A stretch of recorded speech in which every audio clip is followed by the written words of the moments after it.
Now for our story. Lefty, I have a funny premonition about this plan Peggy and Nicholas have. I just have a feeling it may not go through. Something may change. But how can it? If, as you say, Peggy's set on the idea. I have a feeling Nicholas may break the engagement. Nicholas? But why? He wants to marry Peggy. He's told me so many times. But you see, Lefty, Nicholas is in love with Peggy. Now Nicholas Dorn, the young writer, and Peggy Douglas, Aunt Mary's niece, are driving along the highway on their way back to Wakefield after a pleasant evening of dinner and dancing. Peggy had talked to Bill Meade that afternoon, had explained that she had no bitterness toward him now, and that she wanted to be his friend. There was no possibility of their going back to what they'd once had, but she believed they might each find some happiness, perhaps a different sort, in going ahead, building new lives. That's what she was going to do, Peggy had told Bill. She was going to marry Nicholas Dorn. Peggy had a bad moment when she saw Bill walking away from her, had the impulse to call him back. But by the time she arrived at the hotel to meet Nicholas, that moment was forgotten. She was simply happy that she'd straightened things out. Perhaps it was because she herself was so cheerful this evening that Peggy had been all the more aware of Nick's mood of anxiety, nervousness. She felt he was holding something back, something he wanted to tell her. Finally, Nicholas had come out with it. Peggy, I think we should postpone the wedding. Postpone it? Yes, darling. You see, after all, we've kept it pretty quiet. You've only told a few people.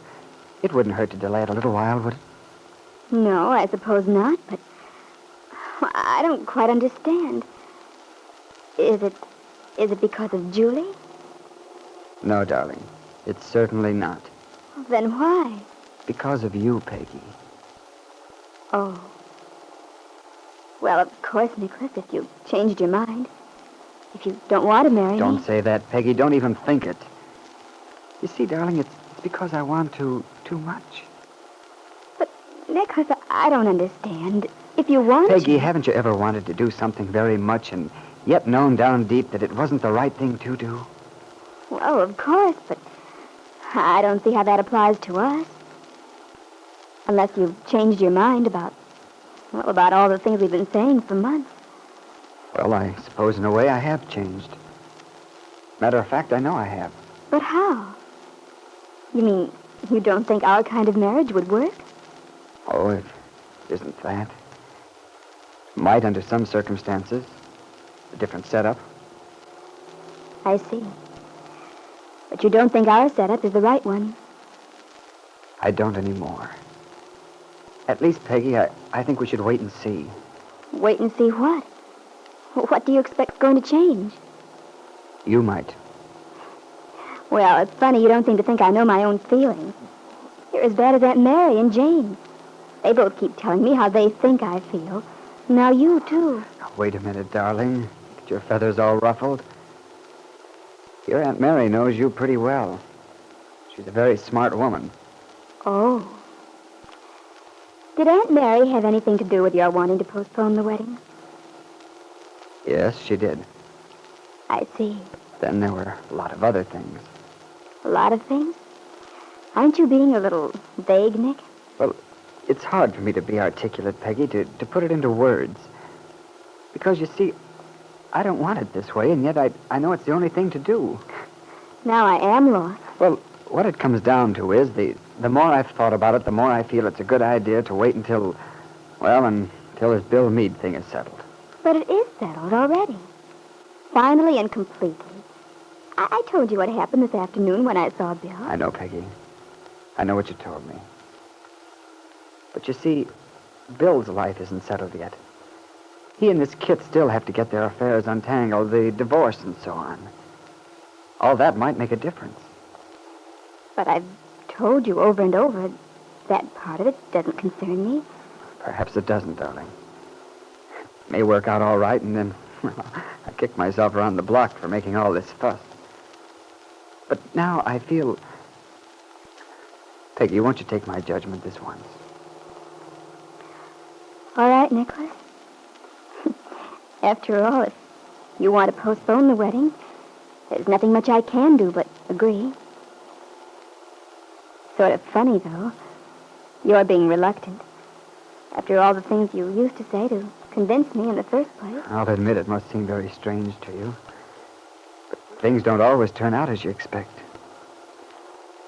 Peggy, you're not angry with me, I hope. No, Nicholas. I'm not angry with you. Only, I wish... Nicholas, What's the matter, darling? Nick, I'm scared. Scared of what? Oh, I don't know. I just... You feel better with your bridges safely burned? Don't trust yourself? Way you feel about Bill Meade? Darling, don't you see? That proves what I've tried to say. Don't be scared, Peggy. Everything's going to be all right. Later, as Peggy opens the front door at Aunt Mary's. Hello, everybody. Hello, dear. Hello, Peggy. Did you have a nice time? I guess so. Well, you don't sound very enthusiastic. Oh, it was all right. Oh, Peggy, before I forget, did you stop in at the dressmaker's? No, I didn't, Aunt Mary. Oh, but Peggy, she won't have much time. It doesn't matter. Doesn't matter. But, dear, she'll have to give you another fitting before. There's plenty of time, Aunt Mary. In fact, I won't need a new dress after all. Well, what do you mean, Peggy? What's going on? The wedding's postponed. Nicholas and I have decided to wait a while. You've decided to... What are you talking about, Peggy? We've changed our minds, Lefty. Aunt Mary, Yes, dear. I thought you'd be glad. After all our talks, I thought you'd think we were being sensible. Well, dear, I confess I'm relieved in a way. I felt from the beginning it would be best for you to think it over very carefully. Wait until everything's cleared up. Yes, I know. Of course, that might mean an awfully long wait. Until everything's cleared up, as you say. Not necessarily, dear. In any event, it never hurts to be sensible, not rush ahead. I'm really very happy about your decision. You are? Then I guess I ought to be honest with you. The decision wasn't mine, Aunt Mary. It was Nick's idea. Nick's? Well, I'll be darned. I just can't believe it. I know.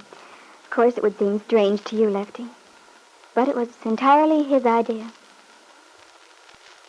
I'm sort of tired. I think I'll go up and change. Why don't you slip on a robe and come down for a minute? I'll make a pot of chocolate. All right, Aunt Mary. That'd be nice. I need something. Well, Aunt Mary, you're right again. I don't know how you do it. You call the play every time while I'm still going around in a thick fog. Well, Lefty, maybe it's because I'm a woman. I can tell quite a bit about how a person's going to behave just by knowing his character. By and large, people are pretty consistent. I still don't get it. I would have sworn Nicholas was dying to marry Peggy. And then he puts it off. If Peggy had done it, it might make a little more sense to me. Don't you see, Lefty? Nicholas Dorn is deeply in love with Peggy. Of course he is. That's why I... No, Lefty. Nicholas is a very fine, sensitive boy. He wants above everything for Peggy to be happy. And he's evidently decided from that standpoint that it's better to wait. Let time tell the story. Well, I guess you're right, Aunt Mary, but somehow it worries me. I wish I knew what kind of a story it'll be. Lefty Larkin looked at Aunt Mary's serene face. And again, as he had hundreds of times in the past 15 years since he came to the Lane farm, he thanked his lucky stars that the young girl he knew to be his own daughter was under Aunt Mary's care, her wise and protective guidance. Still, he couldn't fight back a worried, uneasy feeling. He'd wanted so much to see Peggy happily married, safe.